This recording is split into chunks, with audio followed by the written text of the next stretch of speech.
Ma'am இந்த பாத வெடிப்புல வருது இல்லைங்க மேம், அதெல்லாம் எதனாலங்க மேம் வருது?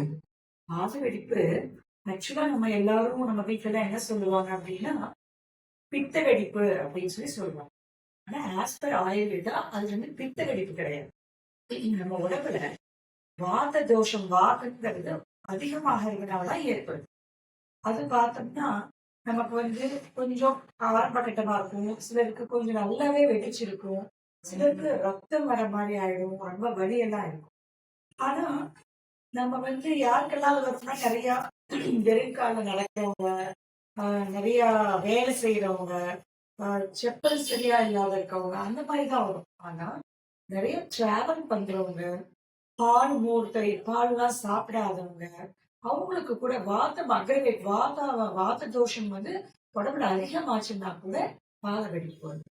சோ இந்த பாத வெடிப்பை நம்ம ஜென்ரலா ஆரம்ப காலத்திலேன்னா நம்ம சின்ன சின்ன ஹோம் ரெமெடிஸ்லயே கூட சரி பண்ணிக்க முடியும்.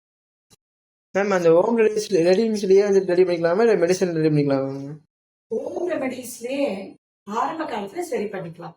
எப்படின்னா ஒரு ஸ்பூன் நம்மளுடைய வேப்ப எண்ணெய், 3 ஸ்பூன் நல்லெண்ணெய், 1 ஸ்பூன் மஞ்சள் தூள், 4 பீஸ் ஆலோவேரான்னு சொல்லுவாங்க சோற்றுக்கற்றாழை, இதெல்லாம் போட்டு நல்லா மிக்ஸ் பண்ணி வச்சுட்டு டெய்லியும் அப்ளை பண்ணிட்டே இருக்கலாம். பாதத்துக்கு டெய்லியும் கொஞ்ச நேரம் ஒரு மணி நேரம் 2 மணி நேரம் அப்ளை பண்ணி வச்சுக்கலாம். அப்படி பண்ணும்போதே சரியாயிடுச்சுன்னா பிரச்சனை இல்லை. இன்கேஸ் அப்படி சரியாகாம போயிடுச்சுன்னா நம்ம நம்ம கிட்ட வந்தாங்கன்னா டாக்டர்ஸை மீட் பண்ணா உள்ள கொஞ்சம் இன்டர்னலி நம்ம உடம்புல இருக்க வாதம் குறையறதுக்கு மருந்து கொடுத்து வெளியே எக்ஸ்டர்னல் அப்ளிகேஷனும் நம்ம தருவோம். அப்படியும் குணப்படுத்திக்கலாம். அதாவது depends on the condition.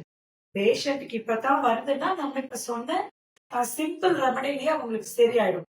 Sometimes அவங்களுக்கு ரொம்ப அதிகமா இருக்கு அப்படின்னா இந்த நீம் ஆயிலுக்கும் சீசமம் ஆயில் நல்லெண்ணெய்க்கும் பதிலா நெய்யில மஞ்சத்தூளும் ஆலோவேரா ஜெல்லும் போட்டு கலந்து கூட அப்ளை பண்ணாலே சரியாயிடும். இதெல்லாம் சரியாகலைன்னா கண்டிப்பா டாக்டர் மீட் பண்ணிட்டு ஆகும். Okay, thank you.